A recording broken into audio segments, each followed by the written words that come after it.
Bonjour, je vais parler de l'épisode 20 de Arrow.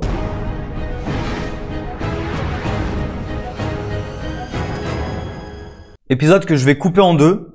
Une moitié que j'ai pas trop appréciée à cause du gimmick, et l'autre moitié où on explique l'histoire de l'épisode que j'ai adoré.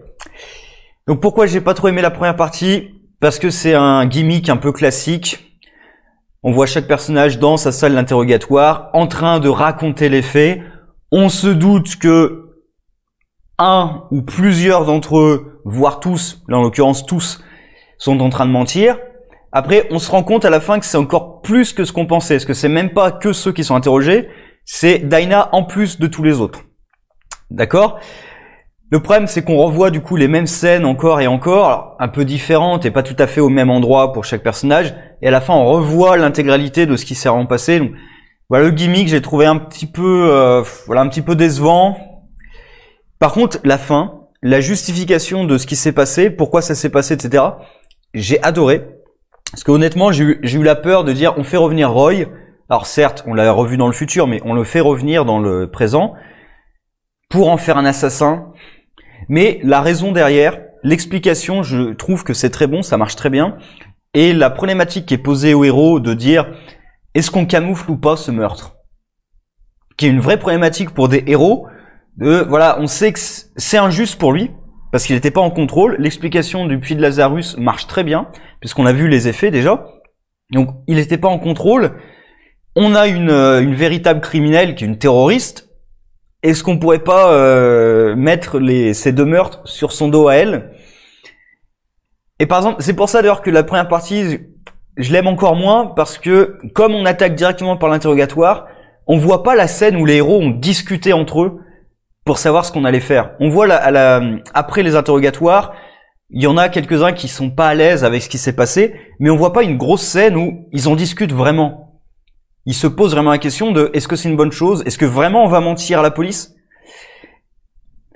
J'aurais aimé avoir une scène comme ça, mais sinon ça marche très bien.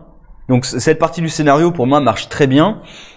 En plus on voit que Roy est quand même assez dévasté par ce qui s'est passé. On voit un petit peu de dissension dans le groupe.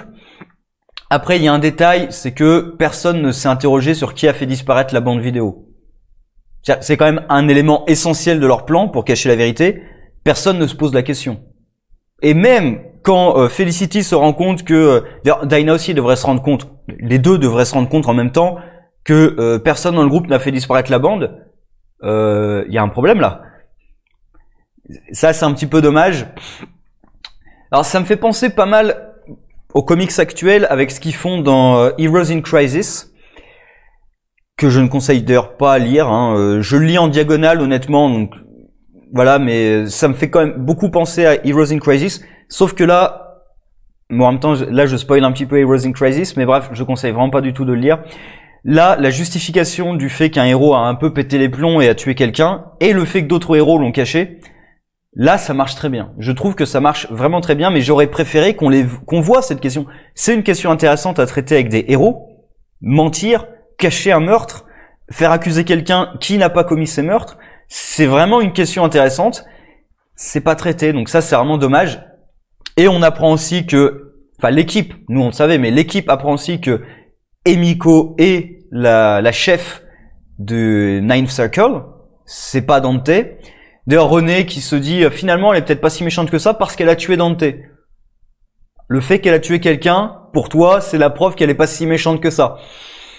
D'accord. Enfin, je comprends son raisonnement. Il veut s'accrocher à quelque chose parce qu'il l'aime bien, mais voilà, clairement, ça marche pas. Et là, à la fin, Oliver apprend ce qu'il fallait qu'il apprenne. Et du coup, nous aussi, parce que il y avait un doute sur quelle est sa responsabilité. Donc, sa responsabilité, c'est qu'elle était au courant qu'il y avait des bombes dans le Gambit, mais elle les a pas placées. Elle a juste refusé de le dire à son père. Donc dans la scène où on l'avait vu parler avec lui au restaurant, elle a refusé de le dire à son père. Et du coup voilà, là il y a le passage où elle se réjouit d'avoir provoqué la mort des deux face à Oliver. Voilà, là Oliver, il voulait l'arrêter. Là je pense qu'il veut un peu plus que l'arrêter maintenant. Surtout là en plus après avoir fait exploser le bâtiment sur sa tête, il a un peu les nerfs contre elle. Donc la fin de la série, j'ai bon espoir. Il reste que 2 épisodes, donc ça va être assez rapide. J'espère qu'on va régler Emiko dans les 2 épisodes là, honnêtement. Après, j'avoue, je suis un peu inquiet sur comment ils vont gérer la police qui apprend que Oliver a menti, etc.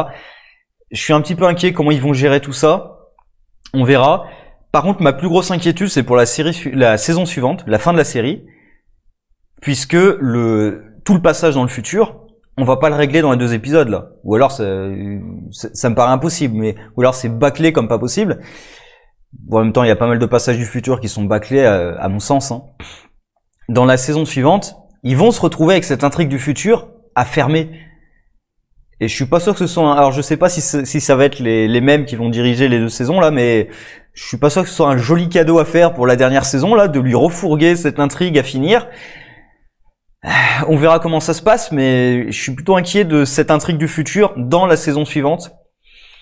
On verra, je préférerais que la saison suivante se concentre sur Crisis on Infinite Earths, puisque on a une saison qui est beaucoup plus courte, qui va sans doute aller jusqu'au crossover.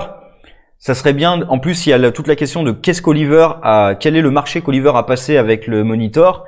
Ça serait bien de traiter plutôt la Crisis dans cette dernière saison.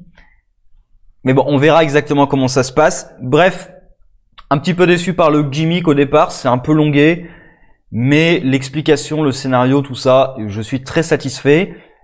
Emiko, elle est détestable au possible, hein. Donc pour le coup, c'est une vraie méchante, hein. Elle est détestable au possible. À voir les 2 derniers épisodes. Sur ce, au revoir.